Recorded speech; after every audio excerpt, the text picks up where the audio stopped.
A millionaire returned home after a long business trip, but as he reached for the gate to step in, he suddenly heard a crying sound emanating from the massive industrial dumpster. He approached, lifted the lid. The sight within left him completely stunned. 4 tiny children were huddled inside, along with a piece of paper containing a message that made him scream and collapse. The wipers of the Audi Q8 lashed fiercely against the windshield, struggling to clear the sheet of white rain enveloping the whole of Oregon. Daniel Harper lightly gripped the steering wheel, guiding the heavy vehicle past the elaborately carved iron gates. He deliberately ignored the phone screen lit up on the passenger seat, where congratulatory messages from real estate partners kept pouring in after the high-profile merger he had just finalized. To them, Daniel Harper was a shark in the business world. To himself, he was just a 38-year-old man driving back to a vast place haunted by the lingering dull ache of the past 6 years, ever since his wife passed away in the delivery room with their child who was never named. The car rolled into the garage, its headlights sweeping across the empty yard. Daniel turned off the ignition. He sat still, hands firmly on the steering wheel, eyes fixed on the darkness ahead. This was his familiar ritual over the past 6 years, 10 minutes alone in the car to breathe, to convince himself that he had the strength to enter the enormous house and face the cold walls. "Come on, Daniel, just one more night," he mumbled. Daniel opened the car door.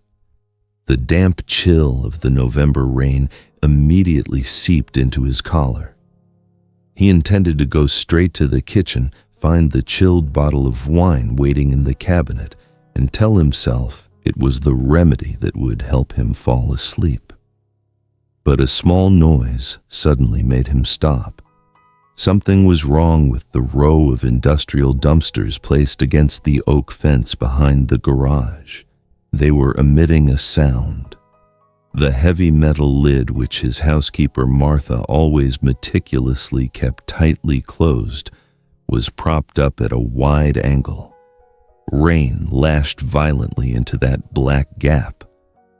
"Darn it, the raccoons are back," Daniel muttered. He returned to the car and retrieved a professional flashlight from the glove compartment. Holding it, he quickly strode toward the dumpster, planning to slam it shut before the wild animals scattered everything across the yard. The rain whipped against Daniel's face, cold and biting. He reached out and forcefully shoved the lid open. His thumb pressed the flashlight button. A blinding white beam of light tore through the night, shining straight into the deep bottom of the bin. Daniel froze. It wasn't trash, and it wasn't raccoons. Lying atop the wet black plastic bags were 4 tiny shapes huddled together. Daniel's heart skipped a beat, so forceful it made his chest ache. 4 children. They were minuscule, estimated to be just over a year old, their skin pale and bluish under the harsh flashlight beam. They weren't wearing proper clothes, only loosely wrapped in thin yellowish gauze cloths that reeked of strong urine mixed with the stench of garbage. The most terrifying thing wasn't the filth, but the silence. 4 pairs of large, deeply sunken eyes simultaneously stared up at the dazzling halo of light. Not a cry, not a scream. Daniel's hand trembled. He swung the flashlight back and forth, disbelieving his eyes. The light stopped at the edge of the outermost baby's diaper. A crumpled piece of paper was loosely tucked there. He stooped low, almost leaning entirely into the foul-smelling dumpster, and snatched the paper. The rainwater had smeared the hastily written ink, but Daniel could still read the shaky line. "You paid for this. Look where your money went." He crumpled the paper in his palm, a feeling of raging fury and horror swelling up, accompanied by 1,000 questions. What the heck was happening? What had he been an accomplice to? He reached deeper into the dumpster, ignoring the dirty water soaking his expensive suit. He scooped up the nearest baby with both hands. Its body was ice cold, but as he pressed it against his chest, Daniel felt a faint, intermittent breath desperately clinging to life. He yelled for Martha, the housekeeper. "Call an ambulance immediately." The shout tore through the rain, frantic and fractured. Minutes later, the wail of the ambulance siren echoed, red and blue lights flashing across the old pine trees. The false tranquility of the estate shattered. Daniel sat in the back of the ambulance, his hand still tightly clasping the cold, small hand of a little girl who was fading. The paramedics worked feverishly, the incessant beeping of machines, the rustling tear of needle packaging, all creating a chaotic symphony that pressed down on his chest. The smell of disinfectant hit Daniel's nose the moment the stretcher was pushed through the emergency room door. That sharp, cold smell triggered a flashback in his mind. 6 years ago, it was in this very hallway that he had stood watching the operating room door slam shut, separating him from Laura forever. "We need you to wait outside, Mr. Harper." A nurse stopped him right at the red line marking the sterile zone. Daniel stood rooted in the corner of the hallway, his back against the cold wall. He looked through the thick glass, seeing Chief Physician Evans directing the medical team. They inserted IV tubes into arms as thin as kindling, placing electrodes onto bony chests where every rib was visible. 2 hours crawled by like 2 centuries. Daniel paced back and forth, counting every white tile beneath his feet to keep his mind from spiraling. The door swung open. Dr. Evans stepped out, removing his mask to reveal a face etched with lines of fatigue. He didn't look Daniel directly in the eye, instead glancing down at the chart in his hand once more, as if to confirm that what he was about to say was not a mistake. "It's bad, isn't it, Evans?" Daniel asked, his voice shaking. "Worse than you imagine, Daniel," Dr. Evans replied, his voice deep and heavy. "All 4 children have level 3 malnutrition. Their leg muscles are atrophied from lack of movement for a long time. Severe vitamin D deficiency, indicating they rarely saw sunlight." He paused for a moment, took a deep breath, and continued. "But that's not the worst part. Blood tests show very high levels of diazepam and phenobarbital. Sedatives." Daniel frowned. "For 2-year-olds. Adult doses." Evans nodded, his eyes flashing with suppressed anger. Someone wanted them to sleep through the day to reduce the effort of care. They are being slowly poisoned, Daniel. A middle-aged woman with neatly pinned-up hair, wearing a business gray suit, quickly walked toward them. It was Miss Vance, a representative from the Child Protective Services CPS. She carried a folder tucked under her arm, her face tense. "I just checked the numbers on the children's worn-out wristbands," Ms. Vance said, skipping social greetings. "They are under the management of the Bright Tomorrow organization." The name made Daniel reel. Bright Tomorrow. 3 years ago at a charity gala at the Ritz-Carlton Hotel. Margaret Lewis, the elegant woman with a dazzling string of pearls, raised a glass of red wine to him. "Daniel, you know these children have no one. They just need a chance. A little bit of your goodwill will be the light guiding their future." He had signed a $2 million check right on the dinner table amid the applause of the social elite. He had bought peace of mind for his conscience with a signature, and then turned away, never once visiting to see what that money had actually accomplished. "I funded them," Daniel mumbled, a feeling of nausea rising in his throat. "I gave money to that center." "It seems Ms. Lewis has a very different definition of bright future, Ms." Vance said, her voice tart. She flipped through a few pages of the file, shaking her head wearily. "Our reporting system was misled. The paperwork was clean, but the reality is..." She looked into the glass room where the 4 children lay unconscious. Despite being sedated, their 4 tiny hands still reached for each other, clinging together unconsciously. That was the only lifeline they knew in the living hell built with Daniel's money. "They need to stay here for treatment," Daniel said definitively. "I will cover all the costs. VIP rooms, the best doctors, anything." Ms. Vance sighed, closing the file. "I wish things were that simple, Mr. Harper. The seasonal flu is spreading. This hospital and all nearby public hospitals are overcrowded. We don't have any empty beds." "What do you mean?" "We are forced to separate them," Ms. Vance said, avoiding Daniel's eyes. "One child will be transferred to the county children's hospital across town. 2 will go to the temporary shelter facility in the north, and the remaining child.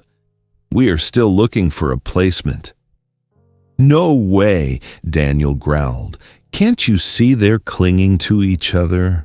That's the only thing keeping them from falling apart." "That is the protocol, Daniel. We have no choice." Evans interjected, his face showing helplessness.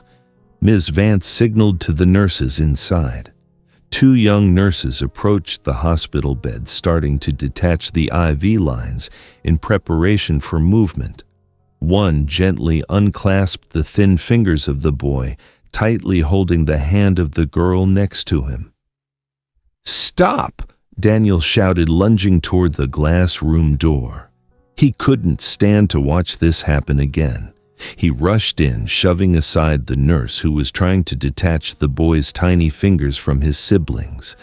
"Get out of the way. Don't touch them."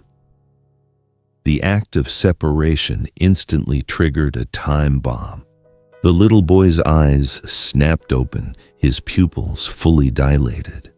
He didn't cry or scream, but his entire body began to convulse lightly, his mouth gaping open like a beached fish gasping for air. The 3 other children in the beds, although still groggy from the medication, began to whimper in their throats. The monitor blared a loud alarm as the heart rates of all 4 children skyrocketed. Look at what you're doing." Daniel turned and yelled at Dr. Evans and Miss Vance, who rushed in after him. "Separating them now is no different from harming them." Miss Vance's face turned pale, looking at the wildly fluctuating vital signs on the screen. "But Mr. Harper, the regulations are..." "Shove your damn regulations aside." Daniel cut her off, his voice icy but full of threat. He stood blocking the 4 hospital beds like a fortress wall, protecting the tiny lives behind him. "I will not let anyone take them out of my sight tonight. Not a single person. Pray T." Daniel pulled his phone from his suit pocket and speed dialed. The other end picked up after the first ring. "Arthur, I need you at the County General Hospital right now." Daniel spoke quickly, his eyes still glaring at the medical team to ensure they wouldn't dare make a move. "Bring the paperwork for emergency and home medical guardianship. And call Judge Miller, wake him up if you have to." "Daniel, it's 3 in the morning." The voice of Arthur Sterling, the corporate chief legal counsel, sounded sleepy but maintained professional composure. "What trouble are you? An emergency in-home guardianship only applies to..." "I know the law, Arthur. Just do it. I'll pay you $500 for every minute you get here sooner." 20 minutes later, Arthur Sterling arrived with 2 assistants and a thick briefcase. The hospital director's office, the most luxurious room in the building, became a strategy room. Daniel sat at the head of the table. His shirt-rumpled tie loosened, but the demeanor of a shark at the negotiation table had returned. "Here's the deal." Daniel pushed a signed check toward Ms. Vance. The number on it was enough to build a new wing for the hospital. "I will turn my home into a miniature ICU unit. I've hired a private nursing team from Johns Hopkins. They are currently flying here. Dr. Evans can send someone to supervise 24/7. Miss Vance looked at the check, then at Daniel. "Mr. Harper, CPS doesn't work for money. We need to ensure the children's safety. You are a single man with no experience in caring for—" "You want safety?" Daniel interrupted, his voice dropping, more dangerous. "If you take them out of here, separate them, and throw them into overcrowded shelters full of flu germs, that will be their death sentence. I have the money, Ms. Vance, and I have the media. Do you want the front page of tomorrow's New York Times to read, 'Public system refuses funding forces 4 malnourished children onto the street'?" The room fell silent. Dr. Evans looked at Miss Vance, nodding slightly. "Realistically, the care conditions at Daniel's home are 10 times better than anything we can provide right now. I will take responsibility for the medical aspect." Ms. Vance let out a heavy sigh, her shoulders slumped. She picked up the pen and signed the temporary guardianship papers. "Only 72 hours, Daniel. After that, the court will review it. If there is any oversight—" "There won't be any oversight." Daniel stood up, buttoning his suit jacket. An hour later, the convoy left the hospital. 4 private ambulances followed one another, led by Daniel's Audi Q8. Daniel looked through the rearview mirror. 4 ambulance gurneys were being wheeled into the vast main hall of the Harper estate. The house that had been as silent as a tomb for 6 years suddenly bustled with footsteps, the clinking of metal, and the chief nurse's directions. They pushed the gurneys through the living room, heading straight toward the stairs leading up to the 2nd floor. Daniel quickened his pace, moving ahead. He stopped in front of the intricately carved oak door at the end of the hallway. The door was sealed shut, the doorknob covered in a thin layer of dust. Martha, the housekeeper, stood huddled in the corner, her hand covering her mouth, eyes red-rimmed as she watched her employer stand before that forbidden room. Laura's room, the room of the child who never saw the light of day. Daniel took a deep breath, the cold air filling his lungs. He reached into his pants pocket and pulled out an old, cold brass key. The clinking sound of metal turning in the lock echoed dryly in the quiet space. He twisted the doorknob hard. The door creaked open. An old scent of pine wood, faded baby powder, and stagnant time rushed out. Before Daniel was a dense darkness, swallowing the light from the hallway, waiting to be filled with new life. The silence of money is sometimes more terrifying than crime. Daniel used money to atone for his mistake, but can a $1 million check mend the bleeding wounds of the soul? Let's wait and see how he confronts the ghosts in his own home in the next part. The scent of mildew rushed out from the dark room, hitting Daniel's face. He stood at the threshold, his hand gripping the cold brass doorknob. Inside, the air was thick with the smell of old wood and decomposed baby powder after 6 years of being locked up. The oak cradle stood alone in the middle of the room. Above it, the mobile with the cotton cloud shapes had faded to a grayish color from dust. A light brown teddy bear lay discarded on the floor. Every item in this room was a fragment of a dead dream embedded in Daniel's memory. "Mr. Harper." Martha's voice came from behind him. "The nurses are waiting." Daniel turned around. The private nursing team stood along the hallway, the 4 ambulance gurneys taking up the entire path. The sound of rubber wheels scraping the wooden floor broke the silence of the house. "Come in," Daniel said, his voice hoarse. He stepped aside. The nurses pushed the gurneys in, their movements decisive. Daniel looked around the cluttered room. The items of his child, the child who never was, were occupying the space of the children who needed to be saved right now. "Martha, help me." Daniel pointed to the piles of unopened toys. "Clear them out, immediately." Martha waved for 2 young helpers. "Get the cardboard boxes. Hurry up," she said, then gathered the stacks of new baby clothes into her arms herself. She worked quickly, not daring to look her employer in the eye for long. "What about this cradle, sir?" A helper asked, her hand resting on the wooden rail. Push it into the corner."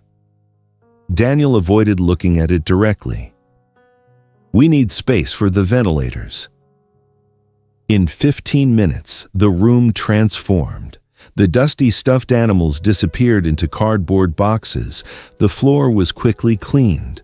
4 gleaming metal medical cribs were assembled and lined up horizontally. Monitors, oxygen tanks, and IV lines began to take over the space. A nurse handed Daniel a set of crisp white bed sheets. He took them and walked to the first crib. Daniel shook the sheet hard and spread it over the mattress. He bent down, tugging tight at the 4 corners of the bed, smoothing the rough fabric. He was preparing a place to sleep for someone. This time, someone would lie on it. "Bring the children in," Daniel signaled. The nurses gently carried each child from the gurneys to the cribs. The humming sound of the ventilators started. The steady beep, beep of the heart monitor echoed. Daniel walked along the row of cribs, looking closely at the face of each child under the soft yellow light. Head nurse Helen handed him a tracking chart. "We are temporarily calling the oldest boy Liam, the younger boy Noah. The 2 girls are Sarah and Emma. The names in the Bright Tomorrow file were too cumbersome." "Liam, Noah, Sarah, Emma," Daniel repeated, trying to memorize each face. He stopped at the 3rd crib. The girl named Sarah was lying there, her eyes wide open, staring blankly at the ceiling. She was not sleeping despite being given medication. Her tiny, bone-thin hand gripped the crib railing tightly. Sarah's body was rigid. She lay still, not moving, not blinking. A posture of absolute defense. Daniel stepped closer. Sarah still didn't move, only her pupils dilated slightly. Daniel reached out, intending to gently stroke her sweat-matted hair.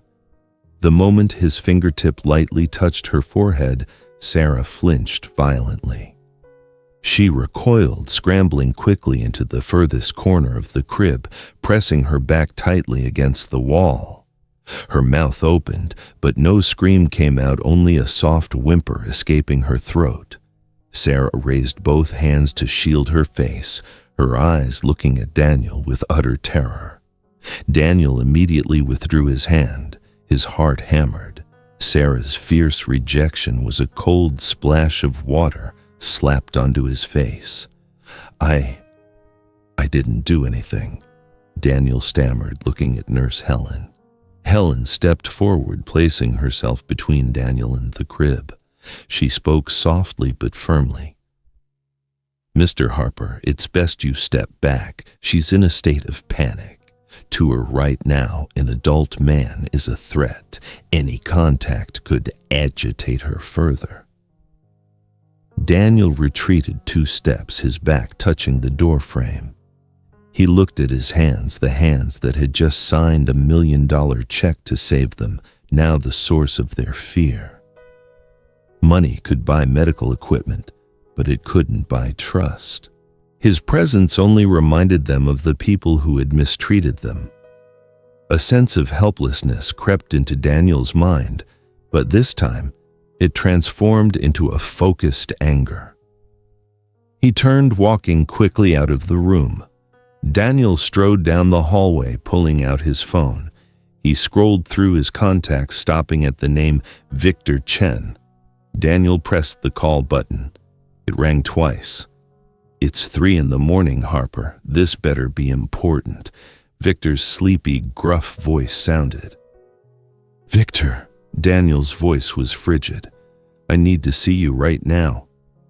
"What is it?" Victor grumbled, the click of a lighter sounding on the other end. Daniel looked back at the door of the nursery. He remembered Sarah's immediate physical shrinking away. "I want you to dig," Daniel said, each word distinct. "Dig to the very bottom. I want to know everything about Margaret Lewis, not what she brags about in the papers, but what she hides in the shadows. I want to know what she did to those children." The other end was silent for a few seconds, only the sound of a cigarette puffing. Victor's voice became fully alert. "Margaret Lewis, the Queen of Charity. Interesting. I'll be right over. Get some coffee ready." Daniel hung up. He stood alone in the hallway, looking down at his phone screen that had gone dark. The real battle was just beginning. 2 hours after the 3 a.m. phone call, Victor Chen arrived at the Harper estate. He walked into Daniel's study, still wearing a wrinkled windbreaker, carrying a tattered leather briefcase. Without a greeting, Victor slammed a thick folder onto the glass desk. The stack of papers slid a distance, stopping right next to Daniel's black coffee cup. "I know you were expecting something bad," Victor said, pulling up a chair opposite him. He reached for the coffee carafe and poured himself a full cup. "But trust me, the reality is worse than your wildest imagination." Daniel picked up the folder. "Spit it out, Victor. I'm not paying you for pleasantries. Margaret Lewis is no Mother Teresa." Victor took a large sip of coffee, smacking his lips. "She's a gambling addict and will stop at nothing to feed her habit." The private investigator opened his laptop and connected it to the large wall-mounted screen. A series of images appeared. Not the photos of Margaret cutting ribbons at orphanages or smiling benevolently in the media. On the screen was a completely different woman. Margaret sitting at a roulette table in an underground casino in Macau, holding a glass of hard liquor, her hair disheveled, her eyes bloodshot, glued to the spinning ball. Another photo showed her in Las Vegas yelling at the dealer, her pile of chips completely gone. The thick makeup had run from sweat, revealing dark skin and lines of desperation. "She's buried in debt." Victor tapped his finger on the keyboard.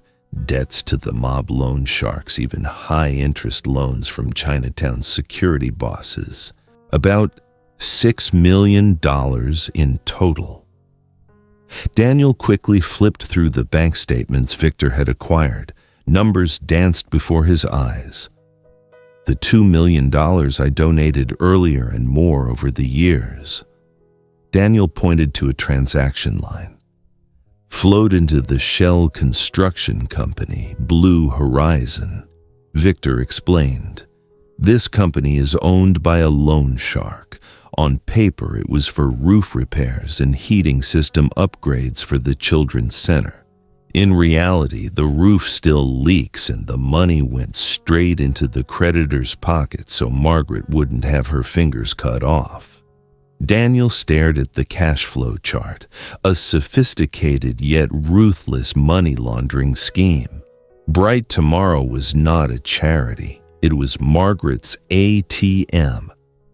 To compensate for the siphoned money, she had to cut operating costs. Victor moved to the next slide. Photos secretly taken inside Bright Tomorrow's warehouse appeared. Cans of expired food, bottles of cheap unlabeled cough suppressants. She was feeding the children's supermarket leftovers, Victor said, his voice lowering. But that's not the most appalling part. He hit play on a blurry video clip secretly recorded from a security camera mounted as the corner of the children's shared bedroom. In the video, a Bright Tomorrow employee walks along the row of cribs. The person holds a large plastic bottle containing a dark purple liquid, roughly forces open each child's mouth and pours the liquid down their throat. Sedatives mixed with cough syrup to mask the bitter taste, Victor narrated. A dose enough to put an adult to sleep for 6 hours. She did that to reduce the night shift staff. Only one person was needed to watch 30 children because they were all knocked out. Daniel looked at the screen. He saw a child in the video trying to struggle spitting out the liquid, but the employee violently slapped the child's face and forced them to drink it again. He recognized the child. Tiny figurehead tilted slightly to the left. That was Liam. Daniel clenched his fist, his nails digging into his skin in intense pain. The fury surged within him, silent, not destructive. It was cold and sharp. He was a businessman accustomed to being deceived in contracts. But this was not business. This was an affront to human conscience. She will pay for every penny, every drop of that medicine, Daniel said, his voice echoing in the large room. I want you to send all of this to Arthur. We will sue her in court, send her to jail to rot. Arthur will handle the legal part. Victor closed the laptop. But you should know people like Margaret when backed into a corner strike back hard. She won't sit still, waiting for the handcuffs. Daniel stood up and walked out of the study. He needed fresh air. He needed to see the children to ensure they were safe. He went up to the second floor. The nursery door was ajar. Inside, Martha the housekeeper was sitting in an armchair, holding a brand new blue teddy bear. She was trying to play with little Noah. Look, Noah, the bear says hello. Martha gently rocked the bear in front of the boy, her voice soft and patient. Noah sat in the crib, his back against the railing. He didn't look at the bear. His big, vacant eyes stared past the toy, past Martha, into some vague distance. His arms hung lifelessly at his sides. He was like a broken doll of emotions merely existing, not living. Martha tried placing the bear in Noah's hand. The boy didn't grasp it. The bear dropped onto the mattress with a soft thud. Noah remained still, not bending down to pick it up, showing no reaction. He seemed like a doll with broken emotional mechanisms, only existing, not living. Daniel stood at the door, his heart sinking at the sight. Margaret Lewis didn't just siphon charity money. She had siphoned the very souls of these children. She had taught them that the world held no joy, no interaction, only silence and obedience. Suddenly, the alarm from the monitor next to the bed blared urgently. Nurse Helen, who was logging records at the station, flinched and dropped her pen. She rushed toward the first crib. Daniel ran in immediately. "What's wrong?" Daniel demanded. Helen didn't answer, her hands quickly checking the boy's temperature and feeling his body. "High fever. It's 104 degrees Fahrenheit, 40 degrees Celsius. He's having a seizure." It was Liam. The boy was arched backward, his entire body shaking violently in spasms. Sweat poured down, soaking his pajamas and the bedsheet. His teeth chattered loudly, making a scary clacking sound. His eyes rolled back, only the whites visible. "Where is Dr. Evans?" Daniel shouted, rushing to the side of the crib. "On his way, his car is stuck at the gate because of the reporters," Helen yelled back, trying to hold Liam's shoulders and hips to keep him from injuring himself by hitting the crib rails. "I need to restrain him. Mr. Harper, help me hold his legs. Don't press too hard, just stabilize him." Daniel leaned over, holding Liam's tiny, wildly kicking legs. The boy's skin was burning hot like glowing charcoal. His mouth mumbled meaningless interrupted sounds, not cries, but calls for help from the nightmare of the fever and withdrawal. "Hold on, son, hold on." Daniel whispered, sweat beginning to bead on his forehead too. "The doctor will be here soon. Don't give up." Liam's seizure lasted 2 minutes, but to Daniel, it felt like a lifetime. When Dr. Evans finally navigated past the crowd of reporters to run upstairs, Liam had gone limp from exhaustion, but his body still trembled sporadically. "Withdrawal syndrome," Evans stated briefly after checking the boy's pupils and heart rate. He administered a seizure-stopping medication, then turned to Daniel. "The boy's nervous system is screaming for diazepam. We can't put him back on sedatives, but we also can't let him struggle like this. He will injure himself." "So what should I do?" Daniel asked, his shirt soaked with sweat. His body temperature needs to be controlled with physical methods, and he needs a sense of security. Evans looked straight at Daniel. "Medication isn't as effective right now as human warmth. Skin-to-skin contact, an adult's heartbeat will help regulate the child's heart rhythm." Nurse Helen started to step forward to pick up Liam, but Daniel raised his hand to stop her. "Let me." He removed his expensive suit jacket, tossing it onto the floor, and rolled up his shirt sleeves to his elbows. Daniel carefully slid his hands under Liam's back, lifting the boy's hot, limp body. Liam reacted immediately. Though semi-conscious, his self-preservation instinct was strong. He arched his back, struggling, trying to push Daniel away. His tiny hands flailed in the air, sharp nails scratching a long line onto Daniel's neck, drawing a trace of blood. Daniel grit his teeth, refusing to let go. He remembered the doctor's words, "Hold tight, but don't squeeze." He pressed Liam gently against his chest, letting the boy's head rest on his shoulder hollow. "It's okay," Daniel whispered, his voice clumsy, awkward. He had never soothed anyone, never spoken such tender words before. "It's okay, little one. I'm here now. No one will hurt you anymore." Liam continued to cry weakly in his throat, shaking his head, constantly rubbing against Daniel's chin painfully. He was fighting invisible monsters in the grip of the fever. Daniel began to walk around the room. He took slow, steady steps, from the window to the door and back again. The wooden floor creaked beneath his feet in a rhythmic, lulling beat. 1 a.m. The fever still burned. Liam occasionally startled his hand, grabbing Daniel's shirt collar, pulling hard enough to tear off buttons. 2 a.m. Daniel's arms were exhausted. He hadn't slept for 24 hours, but he didn't dare sit down. Every time he paused, Liam whimpered louder.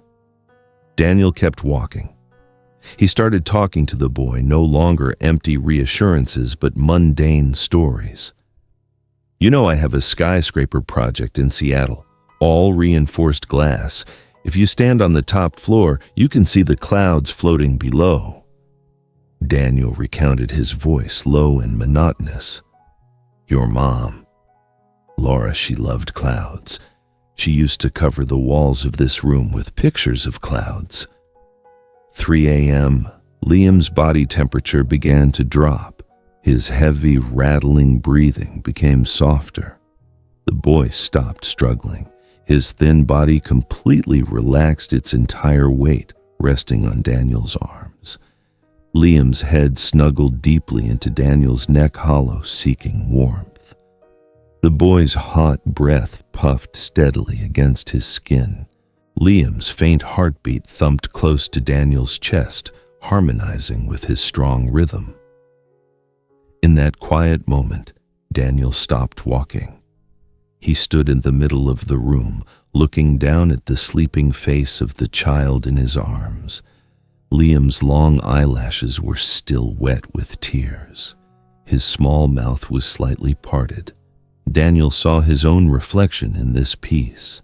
6 years ago on that snowy night, he had been sitting in a shareholders' meeting, thousands of miles away from his wife and child. He had left Laura alone to face the cold and the darkness. He had let his child pass away without a father's warmth. That regret had consumed him, turning him into a hollow shell who only knew how to make money. But tonight, he was here. He was holding a child, not of his blood, staying awake all night to preserve him from pain. A hot tear rolled down Daniel's cheek, landing right on Liam's forehead. Then a second, a third. He didn't wipe them away. He let them fall. These were not tears of self-pity or weakness. These were tears of release. The rock that had weighed on his chest for 6 years suddenly fractured. He realized he wasn't just saving Liam. This boy was saving him. He was giving him a chance to right his deepest regret, to be a father, to protect, to be present. "Thank you," Daniel whispered gently, kissing Liam's sweaty hair. "Thank you for surviving so I could find you." The sky began to lighten outside the window. The first rays of sun pierced through the pine needles, casting faint streaks of light onto the floor.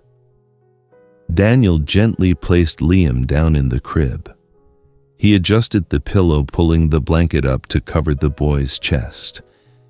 He didn't leave immediately. Daniel pulled the wooden chair closer and sat down. His large hand grasped Liam's tiny one, holding tight. He wanted to be the first person Liam saw when he woke up.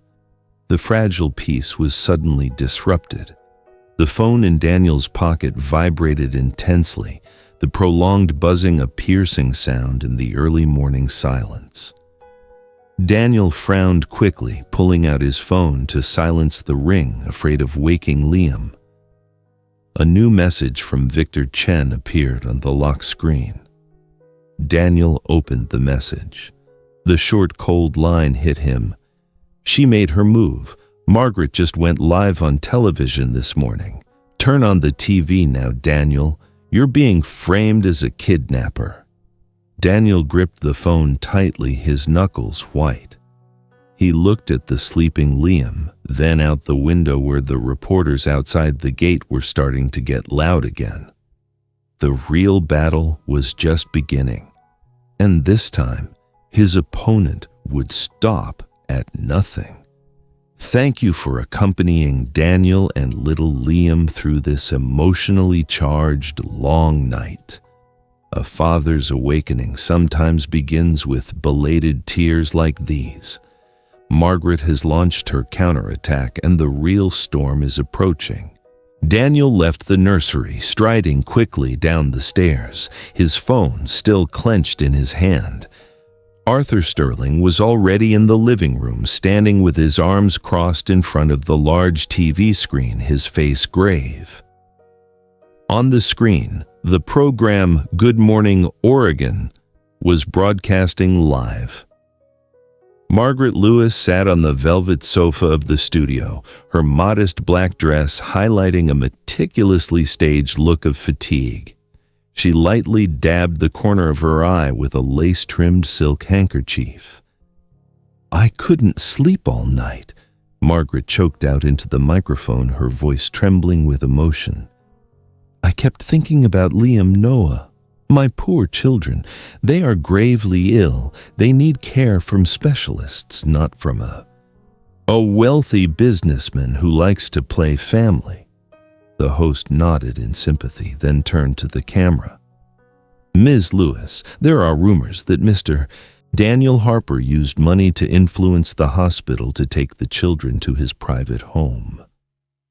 That's not a rumor. Margaret looked up, a sharp glint in her eyes behind the facade of weakness. That's the truth. Mr. Harper is a powerful man, we all know that. But money cannot replace compassion. A single man living in seclusion for 6 years in a house isolated in the woods. Does he truly want what's best for the children, or is he just looking for a new toy to fill his sick emptiness? Daniel abruptly turned off the TV. The room fell silent, but Margaret's accusations still buzzed in his head. She wasn't just attacking the legal aspect. She was attacking his character and his past trauma. She's playing hardball now. Arthur Sterling said, his eyes fixed on the black screen, targeting public sentiment. The devoted mother versus the eccentric billionaire kidnapping children. The media loves this narrative. Arthur's phone rang constantly. He glanced at the screen and silenced the ringer. Judge Miller's office called. They're under immense pressure. Public opinion is demanding the children be rescued. If we don't counter her move right now, Miller will be forced to revoke your temporary guardianship before lunch. She's turning me into the villain. Daniel laughed faintly, walking over to pour a glass of water. His hand was slightly shaking with anger. When she's the one who poisoned them with sedatives. But we don't have hard proof of that yet, Arthur reminded him, his voice calm. The medical test results need 24 hours to have legal effect. Meanwhile, her testimony on TV has an immediate impact. Outside the estate gate, the noise began to seep in. The reporters had smelled the scandal. Satellite TV vans were parked blocking the entrance. Cameras pointed straight through the iron bars, trying to capture any image inside Daniel's yard. I need a restraining order, Daniel said, looking out the window. Get those vultures out of here. Not fast enough, Daniel. We're on the defensive.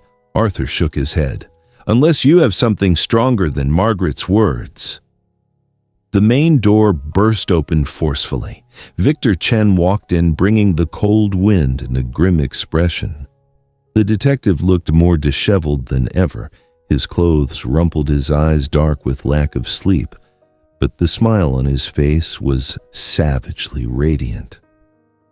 Anyone order pizza? Victor asked, tossing a silver USB drive and a thick file of documents onto the glass table, which slid to a stop in front of Arthur. What is this? Arthur frowned, picking up the USB. A one-way ticket to legal trouble for Margaret Lewis. Victor collapsed onto the sofa, putting his feet up on the table. I found a source inside the underground casino in Chinatown. The manager there doesn't like Margaret much because she used to yell at the staff when she lost. He copied her entire transaction history for the past 3 years. Daniel plugged the USB into his laptop. An Excel spreadsheet appeared with thousands of lines of data. Numbers highlighted in red were everywhere. Look at the right column, Victor pointed. That's the casino owner's personal account. The left column is the Bright Tomorrow Foundation's account. Direct transfers. She was too lazy to even use the shell companies anymore. How much in total? Arthur asked, his eyes glued to the screen, his usual composure beginning to crack with astonishment. Nearly $4 million, Victor smirked. Including your $2 million, Daniel, your money wasn't buying diapers, it was buying poker chips. Daniel quickly scrolled down. He stopped at an audio file named Call Recording, October 24th. He pressed play. Margaret's familiar voice came through, but not the choked-up voice from the TV. This was a sharp, aggressive, and calculated voice. "Listen, Eddie, I need another $500,000 before Friday. I know I owe you, but the Christmas fundraiser's coming up. Those stupid rich people will be throwing money at me again." The voice of the man on the other end mumbled something indistinct. Margaret cut him off, her voice growing harsher. "Do you think raising those brats is cheap? I have to cut their heating and food money to pay your interest. Fostering a bunch of sickly kids just for photo ops to beg for money, I'm tired of it too." The recording ended. The room fell silent. Daniel tightly clenched his hands into fists. The cold fury surged within him. She called the children fostering brats. She viewed the life and well-being of Liam and Sarah as just a business cost to fuel her addiction. "Is that enough?" Daniel asked, looking at Arthur. "Is this enough to send her to jail?" "More than enough." Arthur nodded, his face showing a rare sign of indignation. "This is direct evidence of embezzlement and fraud. Combined with the medical report on the sedatives, she will never see the light of day again." "Call Chief of Police Davis." Daniel ordered, his voice sharp. "Tell him to come here immediately. I want her arrested in my home right in front of all those reporters she called here." Arthur pulled out his phone, quickly dialing the number. But before the call could connect, the alarm from the intercom system at the main gate blared loudly, tearing through the tense atmosphere in the room. The security monitor on the wall automatically turned on. The camera showed a convoy of sleek black SUVs stopping abruptly at the estate gate. The car doors opened. Margaret Lewis stepped out. She no longer had the exhausted look from the TV. She wore large sunglasses, her head held high with an arrogant air. Beside her was a man in a gray suit, carrying a leather briefcase, the typical look of a lawyer seeking a court order. The reporters swarmed like disturbed bees, flashlights constantly flashing. Margaret paused for a moment, lowered her sunglasses, smiled, and waved to the cameras like a movie star on the red carpet, then turned and pointed toward Daniel's gate. Martha, the housekeeper, rushed into the living room, her face pale, her voice trembling. "Sir, Miss Lewis, she's outside the gate. Security says she's with her lawyer and a court order. They say they have an emergency order to take the children right now." Daniel looked out the window. Through the gap in the curtains, he saw Margaret speaking with the gate security guard. Then she turned back to look straight at the security camera and smirked, the smile of someone confident of victory. "She thinks she has won," Daniel said, his voice dropping low dangerously. "She thinks I'll be scared by public opinion and back down." He turned to Victor and Arthur. "Open the gate, let her in." "Daniel, are you sure?" Arthur asked again, still holding his phone. "The chief of police needs at least 20 more minutes to get here." "I don't want her playing a drama show outside anymore." Daniel adjusted his shirt collar, his eyes blazing with determination. "I want her to walk in here, see the truth, and fall right where she intended to steal the children. Open the gate." The heavy iron gate groaned open. Margaret's sleek black SUV rolled into the yard, the gravel crunching under the tires, sounding like grinding teeth. Daniel stood in the middle of the main hall, hands in his pockets, looking through the glass door. Arthur Sterling and Victor Chen stood on either side, forming a silent line of defense. "Remember?" Arthur whispered, his eyes fixed on the stopping car. "Don't let her provoke you. She wants you to lose your temper, so she has a reason to call the police to arrest you for aggression. Let me handle the paperwork." "I won't harm her," Daniel replied, his voice cold. I have a better plan for her. The main door of the estate swung open.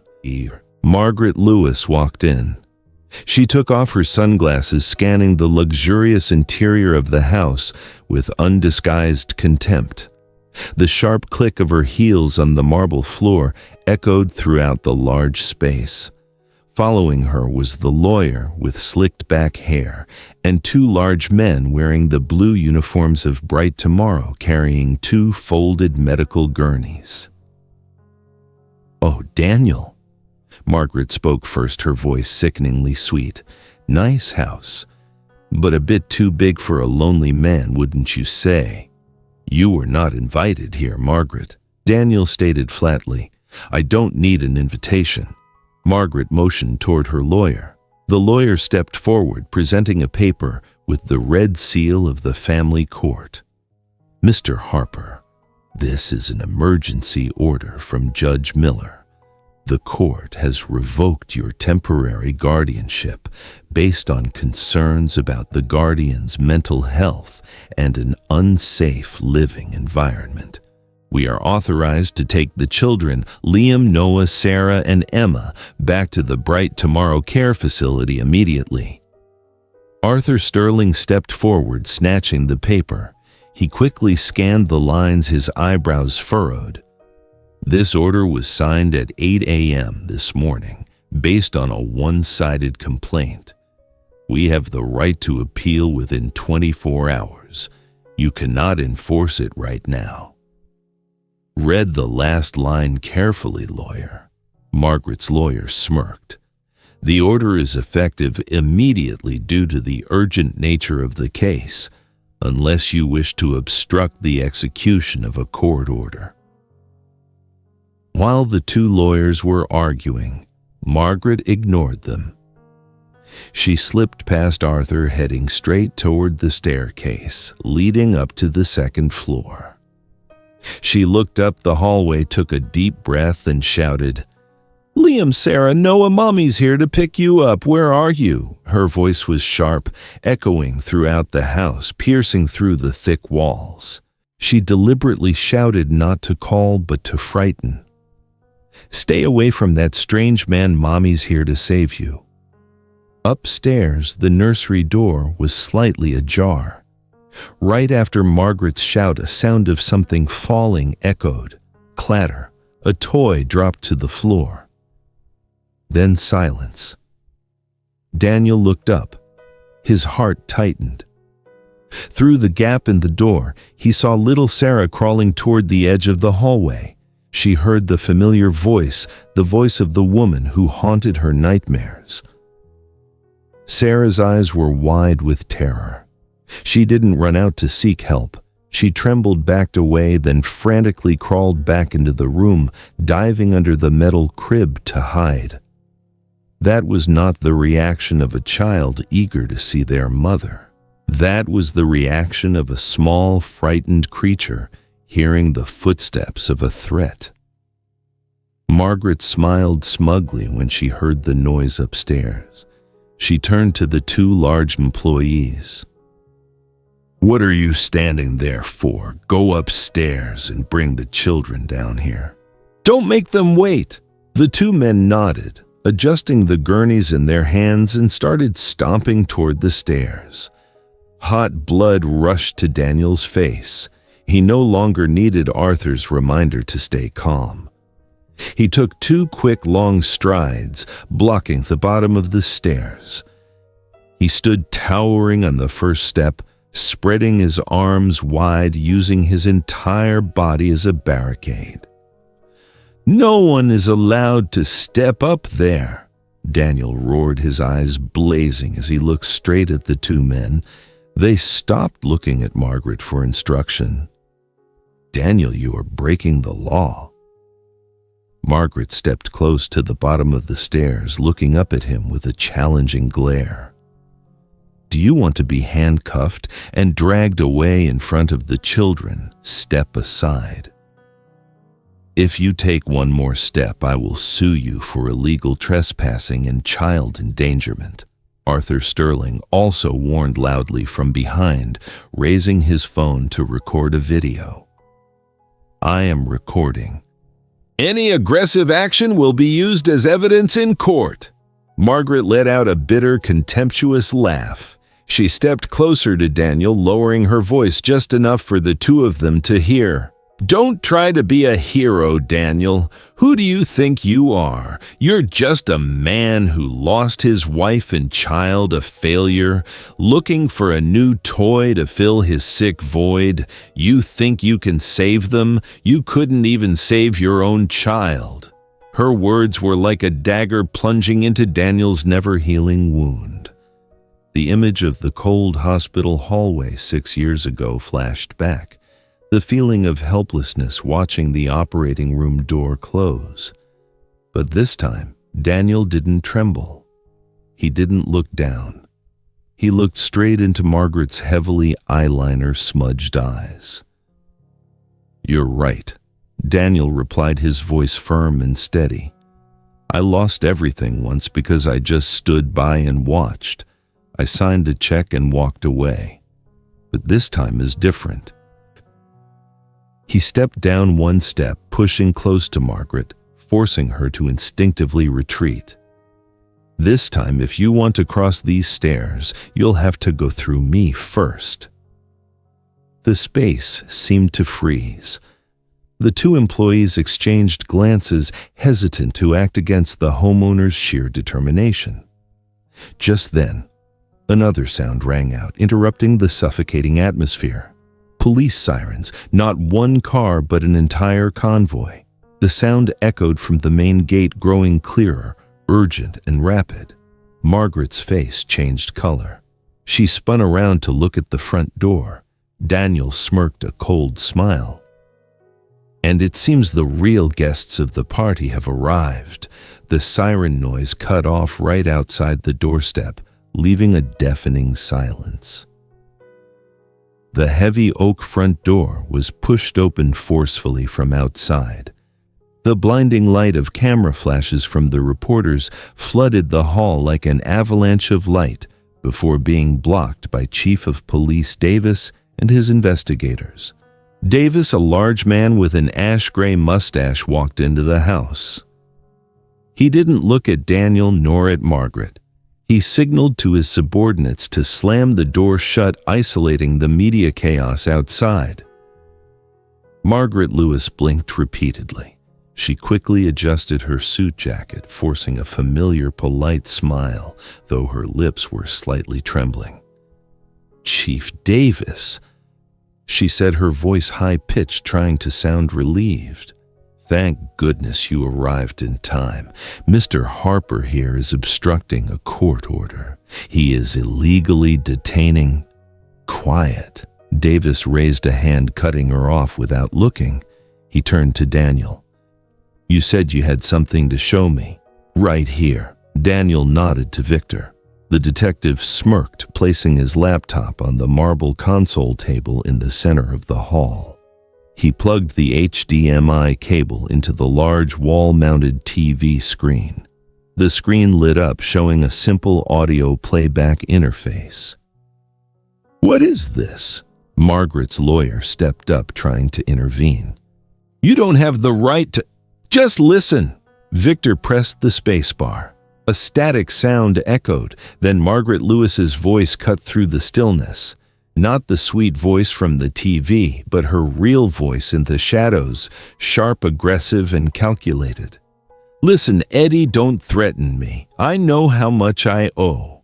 $500,000, right? I'll pay before Friday." Margaret froze. She stared at the TV speaker as if it were a monster. The voice on the tape continued, brutal and naked. "Those brats are too expensive. Do you know how much the heating costs a month? I told the staff to cut back on the furnace. Just put more clothes on them. They won't perish from a little cold." The man named Eddie's scoffing laugh echoed in the tape. "You're a piece of work, Maggie. What about the medical supplies? Medical supplies, give them cough-suppressant syrup to make them sleep, and the issue is resolved. Saves money on hiring night staff. I need cash to recover from yesterday's losses." Just wait, the Christmas fundraiser is coming up. Those stupid rich people will be throwing money at me again." The tape ended. The room fell silent. Only the faint hum of the air conditioner remained. Margaret's face went from flushed red to ashen white.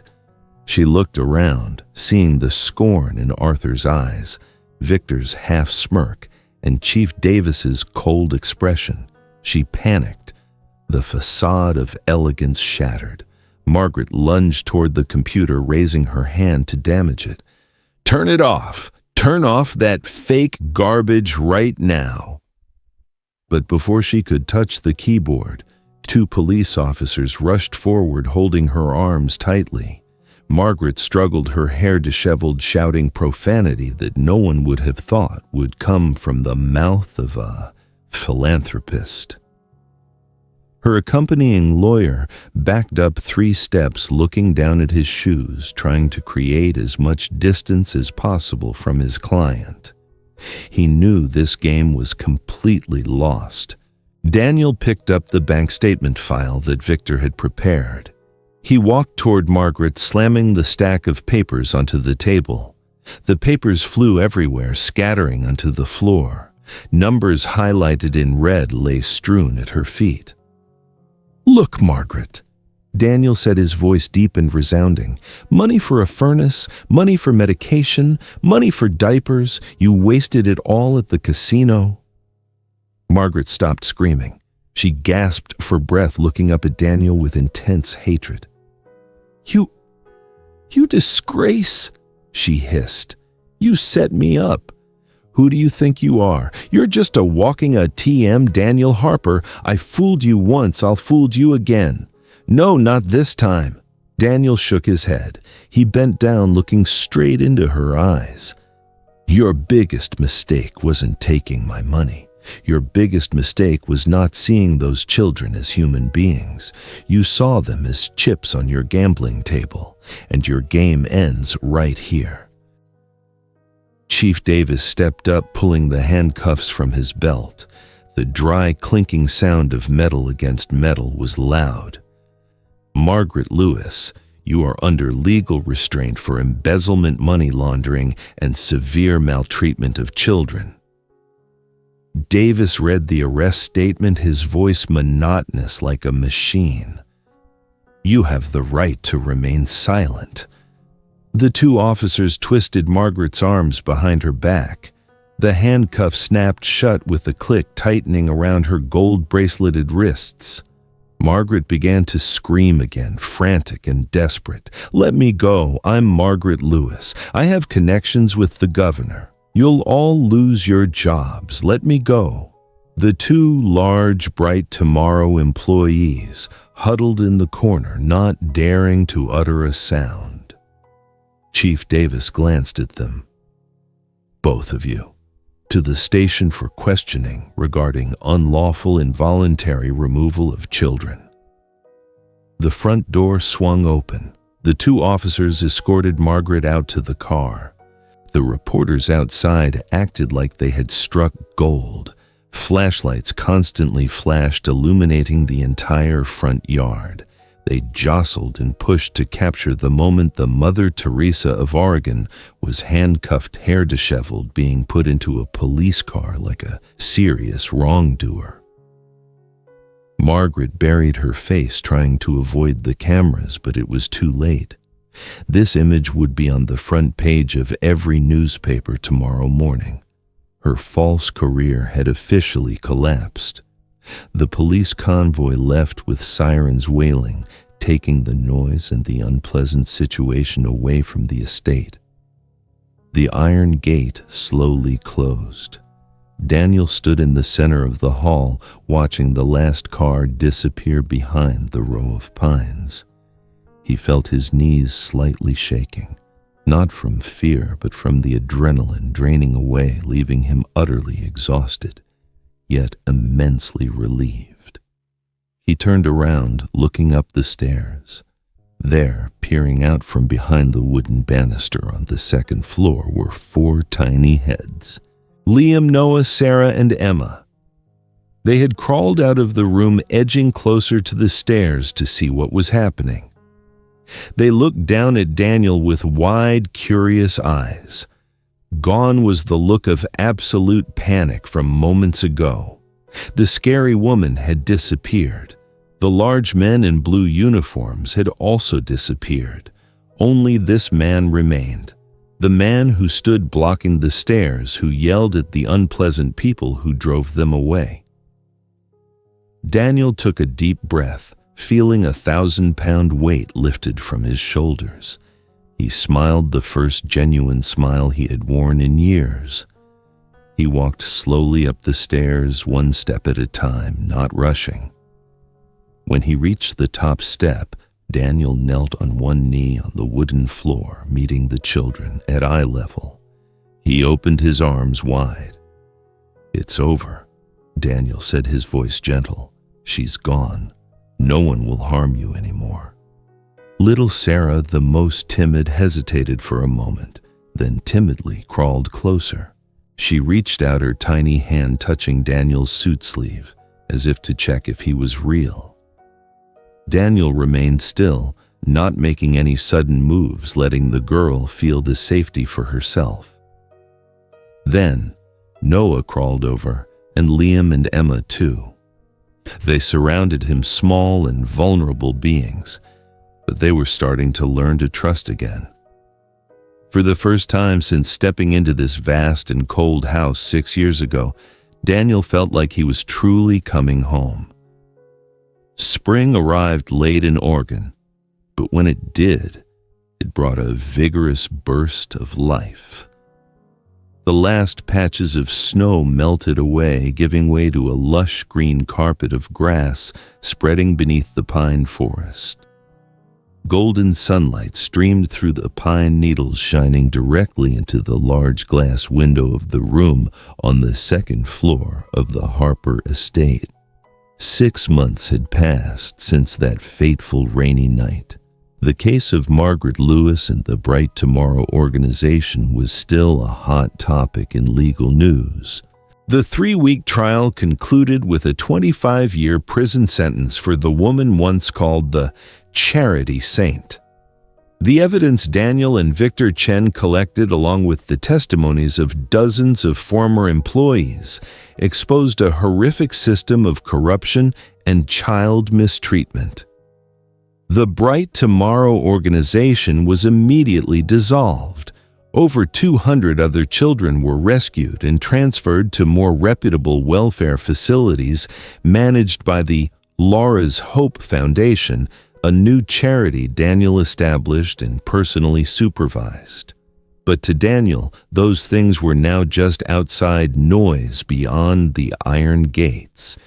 His world had shrunk, perfectly fitting within the 4 walls of this house. He sold some of his shares in Harper Real Estate, resigned as CEO, and transitioned into a strategic advisor role. Arthur Sterling nearly fainted when he heard the news, believing Daniel was throwing away his peak career. But Daniel just smiled. He hadn't lost anything. He was investing in a much more important project, the Fatherhood Project. The official adoption papers were approved by the family court last week. Liam, Noah, Sarah, and Emma now bore the Harper last name. In the sun-drenched nursery room, Daniel was sitting on the thick sheepskin rug. Around him was a battlefield of toys, colorful Legos, plastic cars, stuffed animals, and cloth books lay scattered. Liam and Noah, the 2 boys who were now much plumper and sturdier, were in the process of learning to walk. They held onto the leather sofa rail, taking wobbly steps, excitedly babbling incoherent but joyful sounds. Their skin was rosy, no longer the pale, sun-deprived look of the past. The sunken, vacant eyes had disappeared, replaced by sharp, curious gazes exploring every corner. In the other corner of the room, Sarah and Emma were having a tea party with cloth dolls. Sarah, the girl who used to be so terrified she would hide under the bed whenever she saw a man, was now holding a plastic cup to her doll's mouth, whispering something very serious. Emma, the youngest and most fragile child of the group, was captivated by a bright red plastic ball sitting on the low tea table. She put down her doll, bracing her hands on the wooden floor, trying to stand up. Emma's legs were still a bit weak from the lingering effects of prolonged malnutrition. She trembled as she stood up straight, let go of the floor, and tentatively took one step toward the table.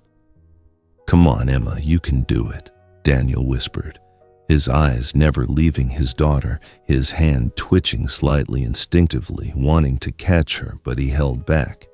He knew Emma needed to do this herself. Emma took a second step. Her small hand reached out, her fingers nearly touching the ball. But her center of gravity was off. Emma's left leg buckled.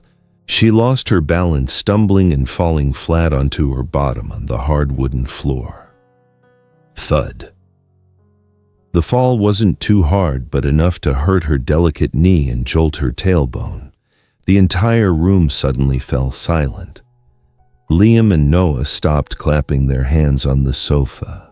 Sarah stopped pouring tea. Everyone turned to look at Emma. By old habit, the survival instinct honed in the hell of bright tomorrow surged. Emma clenched her lips tightly into a straight line. She held her breath, her face turning red, her hands gripping the hem of her pants. She prepared to endure the pain in absolute silence. In the past, at bright tomorrow, crying meant trouble. Crying meant being locked in a dark room, being starved, or being forced to drink the bitter liquid to shut up. These children had learned the most cruel lesson: pain is something to hide, never to express. Daniel held his breath, watching. His heart pounded. He wanted to rush over and hug his daughter immediately to soothe the pain. But he knew this was a crucial moment. He waited. He waited for the change. He waited for Emma to break the wall of silence that Margaret Lewis had built in her mind. 1 second passed. 2 seconds. Emma's face crumpled. Her tightly pressed lips began to tremble. Tears welled up in the corners of her big eyes. She looked at Daniel, then down at her red knee. And then the miracle happened. Emma opened her mouth. She didn't hold it in anymore. Wah! A cry erupted. Loud, resounding sobbing, a genuine baby's cry. A cry of pain, of frustration, and most importantly, a cry of demand. She was demanding attention. She was demanding to be comforted. She knew she had the right to cry. That sound echoed throughout the room, shattering the stifling silence of the past. To Daniel, it was the most beautiful music he had ever heard. He sprung up like a coiled spring, rushing to his daughter's side. Daniel knelt down, scooped Emma up high, pressing her against his strong chest. "Daddy's here! Daddy's here! Did it hurt, sweetheart? Oh, my precious baby that hurts so much!" Daniel cooed, gently rubbing Emma's back. But there was no trace of worry or annoyance on his face. On the contrary, Daniel was smiling. A radiant, happy smile that brought tears to his own eyes. He kissed Emma's soft hair, inhaling the sweet, milky scent, the smell of life, not the musty stench of the dumpster from long ago. Emma wrapped her arms tightly around Daniel's neck, burying her face in his shoulder hollow, continuing to sob, tears and snot smearing all over his expensive shirt. She felt the warmth, felt her daddy's heartbeat, and knew she was absolutely safe. Seeing Emma cry and being held by her daddy, the atmosphere in the room completely changed. Liam and Noah looked at each other. They let go of the sofa, quickly crawling toward Daniel.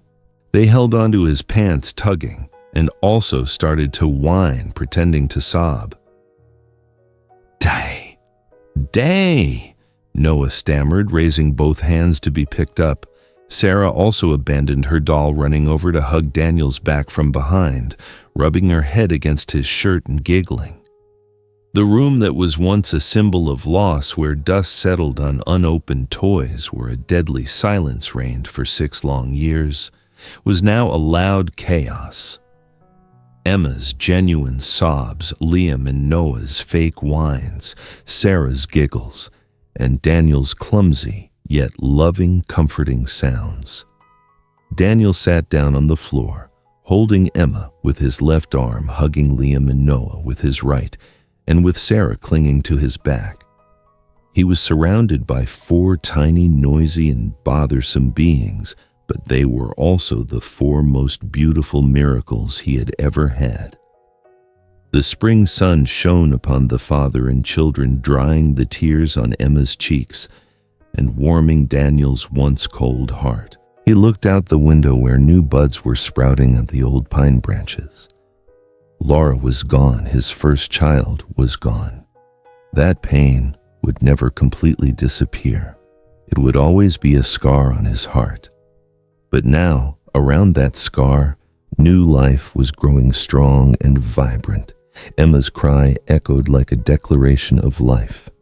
Here in this house, under Daniel Harper's roof, they were allowed to cry. They were allowed to be vulnerable. They were allowed to demand. And above all, they would always be loved unconditionally.